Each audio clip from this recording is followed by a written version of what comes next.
চলমান আন্দোলনে অন্তর্বর্তীকালীন সরকারের কাছ থেকে গত 13 আগস্ট দাবি পূরণের আশ্বাস পাওয়ার পরেও এখনো পর্যন্ত একটি দাবি পূরণ হয়নি।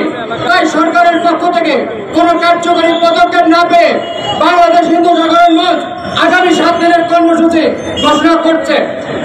চট্টগ্রামের একটি বিদ্যালয়ের শিক্ষিকা হিন্দু শিক্ষার্থীদের হাত থেকে লাল সুতা খুলে ফেলার নির্দেশ প্রদান করেছে।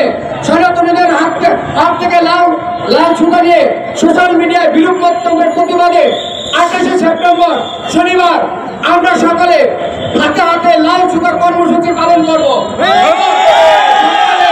সকালে যার ফেসবুক প্রোফাইলে এবং পোস্টে আপনারা সেগুলো প্রচার করবেন।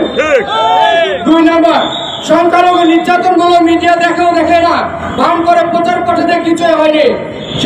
সেই নির্যাতনের পোস্ট করে একটি গুজব বলে চালিয়ে দিচ্ছে।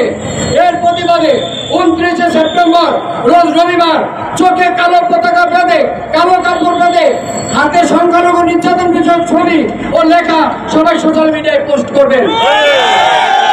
চলমান আন্দোলনের 8 দফা দাবি সম্পর্কে সাধারণ মানুষদেরকে অবগত করতে, সংখ্যালঘু নির্যাতনের কথা তুলে ধরতে 30শে সেপ্টেম্বর সোমবার শর্ট ভিডিও বার্তা সোশ্যাল মিডিয়ায় পোস্ট করে প্রতিবাদ করবেন।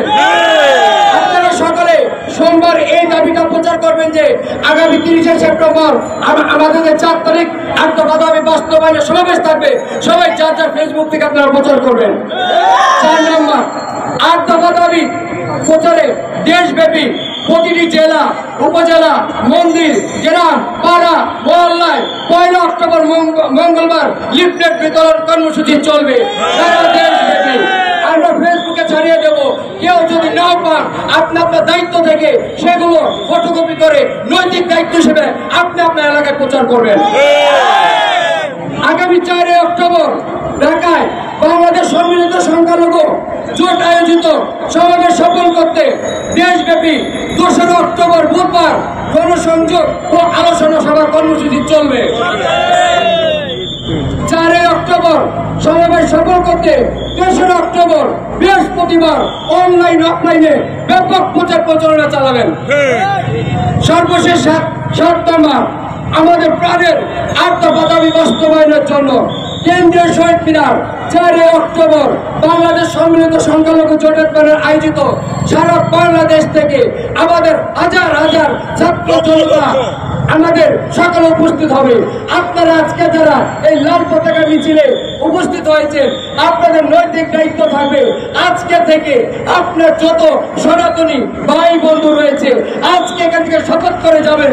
আপনার মোবাইলে যত ফেসবুকে বন্ধু রয়েছে আগামী 4 অক্টোবরের কথা জানিয়ে দেওয়া আপনার নৈতিক দায়িত্ব। এতটুকু আপনাকে করতে হবে।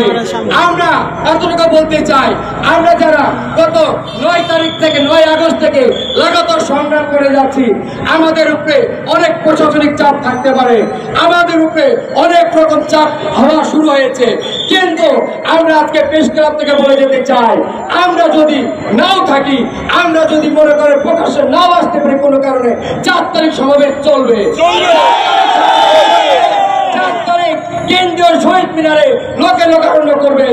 এটা আপনারা আপনাদের প্রতি আজকের হিন্দু গণজাগরণ মঞ্চ এবং বাংলাদেশ সংখ্যালঘু সম্মিলিত জোটের পক্ষ থেকে আপনাদেরকে আহ্বান করা হচ্ছে।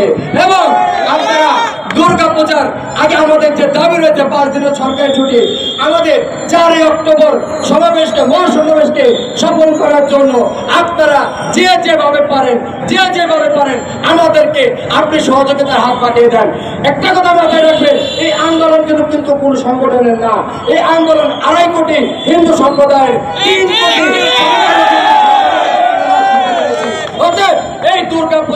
এই দুর্গা পূজা আনন্দকে একটু কমিয়ে, এই দুর্গা পূজার বাজেটকে দরকার হলে কমিয়ে আপনি আপনার জায়গা থেকে টাকা পয়সা খরচ করে হলেও 4 তারিখের সমাবেশকে সফল করার জন্য আপনি নিজে মাঠে নেমে যান। কিন্তু আর দফা বাস্তবায়ন করতে পারবো। সবাইকে আবারও আজকে আমাদের পক্ষ থেকে ধন্যবাদ জানাই। আজকে যারা মিডিয়া এসেছেন সবাইকে অনুরোধ করবো 4 তারিখ কেন্দ্রীয় শহীদ মিনারে আপনারা সবাই আসবেন। আপনাদেরকে আসার আমরা উদ্যোক্ত আমরা জানাচ্ছি। এখন আমরা আপনাদেরকে যারা উপস্থিত হয়েছেন সবাইকে ধন্যবাদ জানাচ্ছি। এখন আমরা এখান থেকে দৈল চত্বর হয়ে আমরা রঙ্গাকালী মন্দিরে মিছিল নিয়ে যাবো। সবাইকে আমরা ধন্যবাদ জানাচ্ছি। আমরা বিগত 9 আগস্ট থেকে আমাদের এই সমাবেশ প্রতিবাদ সমাবেশটি শুরু করেছিলাম। 9 আগস্ট থেকে ধারাবাহিকভাবে আমাদের 13 আগস্ট পর্যন্ত আমাদের সমাবেশ চলেছিল। 13 আগস্ট অন্তর্বর্তীকালীন সরকারের মাননীয় প্রধান উপদেষ্টা আমাদের এখান থেকে প্রতিনিধিদের ডেকেছিল এবং আমাদের কথাগুলো তারা শুনেছিল এবং আমাদের যে আত্মদফা দাবি সেই আত্মদফা দাবিকে যৌক্তিক বলে সে ঘোষণা করেছিল এবং তিনি আমাদের আশ্বাস প্রদান করেছিলেন যে আমাদের এই দাবিগুলোকে উনি পর্যায়ক্রমে বিবেচনা করে বাস্তবায়ন করবেন। কিন্তু আমরা দেখেছি আমরা ওনার আশ্বাসের কারণে আমরা আমাদের কর্মসূচি 1 মাসের জন্য আমরা বন্ধ রেখেছিলাম। কিন্তু এই 1 মাসে হিন্দু নির্যাতন যেভাবে বেড়েছে সেই সাথে আমরা দেখেছি যে আমাদের যে আত্মদফা দাবি এটা প্রথম দাবি ছিল যে নির্যাতনকারীদের বিচার ট্রাইব্যুনাল গঠন করে বিচারের আওতায় আনা। আমরা দেখেছি সেই বিচার ট্রাইব্যুনালটা তারা গঠন করতে পারেনি এবং এই এতগুলো হট মন্দির ভাঙচুর বাড়িঘর ভাঙচুরের আসামিদেরকেও তারা গ্রেফতার করতে পারেনি বা চিহ্নিত করতে পারেনি। এটা লজ্জাজনক বিষয়। যখন আমরা বন্যার পরে আমাদের কর্মসূচি আবার শুরু করলাম তখন থেকে আমরা দেখেছি যে আমাদের আত্মদফা দাবি আমরা আমাদের মতো করে বলেই যাচ্ছি, কিন্তু তাদের পক্ষ থেকে আমরা কোনো সুস্পষ্ট কোনো উত্তর পাচ্ছি না। আমি তাদের বলে দিতে চাই যে আপনারা তাহলে কেন আমাদেরকে গত 13 আগস্ট বলেছিলেন যে আমাদের দাবিগুলো যৌক্তিক, আমাদের দাবিগুলো আপনারা মেনে নেবেন। আমাদেরকে মিথ্যা আশ্বাস দেওয়ার তো প্রয়োজন ছিল না। আমরা বিগত 13 সেপ্টেম্বর শাহবাগে যে বিক্ষোভ সমাবেশ করেছিলাম সেইখান থেকে আমরা স্পষ্টভাবে জানিয়ে দিয়েছিলাম হয় আপনারা আমাদের দাবিগুলো মেনে নিন অথবা আমাদেরকে জানিয়ে দিন যে আমাদের দাবিগুলো আপনারা মেনে নেবেন না বা আমাদেরকে আপনারা নিরাপদ দিতে পারবেন না। এরপরে আমরা দেখেছি যে 20 সেপ্টেম্বর আমরা যখন মশাল মিছিল করলাম সম্মিলিত সংখ্যালঘু জোটের ব্যানারে সেইখানেও আমরা স্পষ্টভাবে আপনাদের কাছ থেকে ব্যাখ্যা চেয়েছিলাম, সেইখান থেকে আপনারা আমাদের কোনো ব্যাখ্যা প্রদান করেননি। আমরা গত 2 দিন আগে যমুনাতে আমরা আবারও আমাদের যে আত্মদফা দাবি সম্বলিত স্মারকলিপি প্রদান করতে গিয়েছিলাম, কিন্তু আপনারা স্মারকলিপি গ্রহণ না করে আপনারা আমাদেরকে কি বার্তা দিয়েছেন? আমরা জানি যে মাননীয় প্রধান উপদেষ্টা দেশের বাইরে আছে, কিন্তু তার পক্ষ থেকে যমুনাতে যদি কেউ এসে গ্রহণ করতো তাহলে আমরা অন্তত নিজেকে ভুল দিতে পারতাম যে আমরা আবারও আপনাদেরকে অবগত করেছি, কিন্তু আপনারা সেটা গ্রহণ করলেন না। আজকে আমরা লাল পতাকা মিছিল নিয়ে এসেছি। লাল পতাকা মিছিল থেকে আমাদের বার্তা যে আপনারা যদি আমাদের দাবিগুলো মেনে না নেন তাহলে আমাদের বিগত আগামী 4 অক্টোবর যে গণসমাবেশ শহীদ মিনারে অনুষ্ঠিত হবে সেই গণসমাবেশের পরে আমরা দেশব্যাপী আর তীব্রতার আন্দোলন গড়ে তুলব।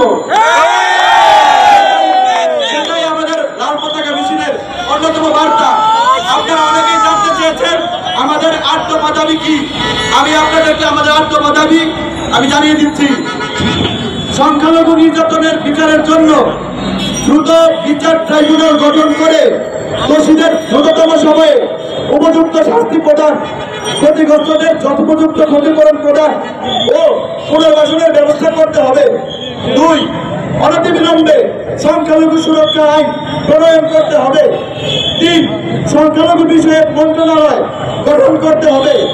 4, হিন্দু ধর্মীয় কল্যাণ ট্রাস্টকে হিন্দু ফাউন্ডেশনে উন্নীত করতে হবে।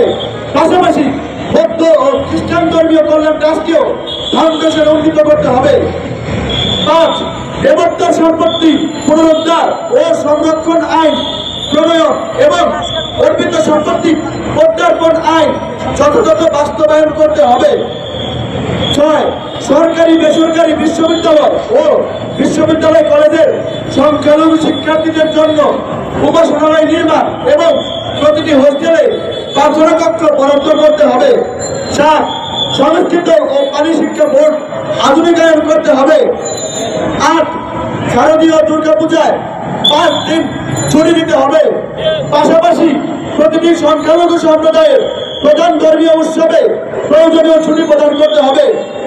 আমি সর্বশেষ অন্তর্বর্তীকালীন সরকারকে আবারও আমাদের এই 8 দফা দাবি মেনে নেওয়ার জন্য সবিনয় অনুরোধ করছি এবং আমাদের 8 দফা দাবি মেনে নিয়ে আপনারা আমাদেরকে একটি বার্তা দেন যে আমরা সংখ্যালঘুদের পাশে আছি। সংখ্যালঘু